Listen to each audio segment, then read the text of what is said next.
Good evening and Jain student. Welcome again. I am Sapna Singh, your political science teacher. Now today we discuss chapter 2, Rights in Indian Constitution. Its revision part 2. In previous video we discussed about right to equality. In this video we discuss about right to freedom and right against exploitation. इस video में हम right to freedom को fully explain करेंगे. Right to freedom हमारे constitution में article 19 to 22 explain करा गया है. In article 19(1)(a) freedom of speech and expression, जैसा कि पता चल रहा है राइट टू फ्रीडम यानी स्वतंत्रता का अधिकार आर्टिकल 91(a) में दिया गया है. Freedom of speech and expression यानी बोलने की आज़ादी, अपने एक्सप्रेशन को शो करने की freedom. Freedom of speech and expression means the right to express one's own conviction and opinion freely, and means of conceivable means including by words of mouth, writing, printing, pictures, banners, sign and even by way of silence. हम अपने expression को freely हम फ्रीडमली उसको show कर सकते हैं किसी भी तरह, चाहे हम लिख के करें, चाहे बोल के करें, चाहे बैनर से करें, चाहे लिख कर करें. हम अपने जो हमारे व्यूज है, चाहे वो गवर्नमेंट के अगेंस्ट है, किसी भी पर्सन के अगेंस्ट है, ये हमें पूरी तरह से बोलने की आज़ादी है. Now article 91(a)(b) in this article freedom of assembly यानी हमें असेंबली बनाने का पूरा अधिकार है. The assembly must be non violent and must non cause of any breach of public piece. हम कैसी भी असेंबली, कोई किसी भी संस्था बना सकते हैं, बस वो नॉन वायलेंट होना चाहिए, वो अहिंसात्मक होना चाहिए, उसमें कुछ भी हिंसात्मक नहीं होना चाहिए. नेक्स्ट है article 19(1)(c) means freedom to form of association, किसी भी संघ को बनाने की आज़ादी, चाहे association of any kind of political, social और कल्चरल. ये आर्टिकल कैसा भी हो सकता है, चाहे पॉलिटिकल हो, सोशल हो, चाहे कल्चरल हो. नेक्स्ट है article 20 means protection in respect of conviction for offence.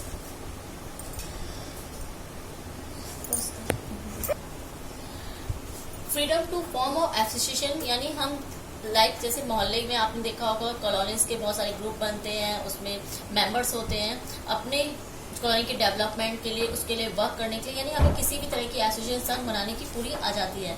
Article 19(1)(g) freedom of trade and occupation means आप इंडिया के किसी भी स्टेट में जाके अपना व्यापार कर सकते हैं, अपना बिजनेस स्टार्ट कर सकते हैं, उस पर कोई रोक टोक नहीं होगी, ये हमें पूरी आज़ादी रहेगी. In Article 20, protection in respect of conviction of offences means protection in respect of conviction for certain form of offence. It is available to individual citizen and non-citizen. And next है Article 21. Article 20 यानी right to accused. अगर आप no one can be arrested without being told the ground of arrest, अगर किसी को भी arrest करा जाता है किसी भी जुर्म में, किसी भी अपराध में, तो उसको पूरी आज़ादी है ये जानने की कि उसको किस रीज़न से अरेस्ट करा जा रहा है. An arrested person has the right to defend himself by lawyer of his choice, और वो अपने आप को डिफेंड कर सकता है अपनी चॉइस के लॉयर के द्वारा. An arrested person should be produced before a magistrate within 24 hours, और अरेस्टेड पर्सन को 24 आवर्स यानी 24 घंटे के अंदर उसको कोर्ट के सामने, मजिस्ट्रेट के सामने पेश करना जरूरी होगा पुलिस को. And protection of life and personal liberty, no person shall be deprived of his life और personal liberty by the state except according to the procedure established by law. Means right to live with dignity, right to primary education up to 14 years of age, right to health of workers, right to speedy trial for the under trials, right against cruel punishment and right to shelter. In Article 21 right to education यानी सबको शिक्षा का अधिकार है, चाहे वो girl हो, boy हो. जैसे हम प्रीवियस टाइम में देखते थे जो गर्ल्स होती थी उनको एजुकेशन नहीं दी जाती थी, उनसे ओनली घर के वर्क करवाए जाते थे और उनकी मैरिज कर दी जाती थी. लेकिन राइट टू एजुकेशन चाहे 6 to 14 ईयर्स के सभी बच्चों को पढ़ाई का, शिक्षा का अधिकार दिया गया है. Article 22 protection against arbitrary arrest and detention means it is only certain procedural safe guard in case of arrest of thus it comes only after person has be arrested. जैसा भी मैंने आर्टिकल 20 में बताया, अगर कोई भी अरेस्ट करा जाता है तो उसको अपनी अपनी रक्षा करने का, अपने बारे में जानने का पूरा अधिकार है। एंड नेक्स्ट है हमारा right against exploitation. It's our third fundamental rights. Article 23 and 24 में इसको एक्सप्लेन किया है। Of the Indian constitution safeguards women and children and others against exploitation of various forms, and the right against exploitation is one of the most vital fundamental rights given by the Indian Constitution, and this right aim to protecting citizens from being subjugated environment, domestic and work hazard. In Article 23, article against human trafficking and forced labor means first that trafficking in human beings, beggar and other similar forms of forced labor and prohibited. हम अधिकतर serials में देखते होंगे, जैसे southern India कुछ serial आप देख रहे होंगे आपसे, या फिर मूवीज में पहले लोगों को क्या करा जाता था, यानी ह्यूमन ट्रैफिकिंग करी जाती थी, उनको किडनैप कर लिया जाता था, उसके बाद बच्चों को और लेडीज को उनसे क्या करवाया था, उनको ऐसे स्लेव वर्क करवाया जाता था, उनको बैगर बना दिया जाता था, उनके हाथ पैर तोड़ के उनको बैगर्स उनसे वर्क करवाया जाता था, यानी उनको फोर्सली अपना लेबर बना लिया जाता था, दास बना लिया जाता था। The provision applies not only to state but also to private person, bodies and organisation.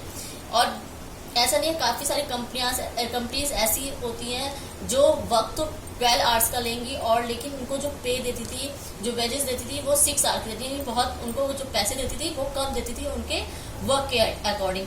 ये भी आर्टिकल 23 के ही अंडर में आता है। And second, any contravention of the provision shall be an offence punishable in accordance with the law. अगर कोई ऐसा करता है, कोई कंपनी, कोई पर्सन इस तरह का कोई वर्क करता है, तो वो पूरी तरह से अनलॉफुल होगा, गैर कानूनी होगा, और उसके लिए उसको पनिशमेंट दी जाएगी।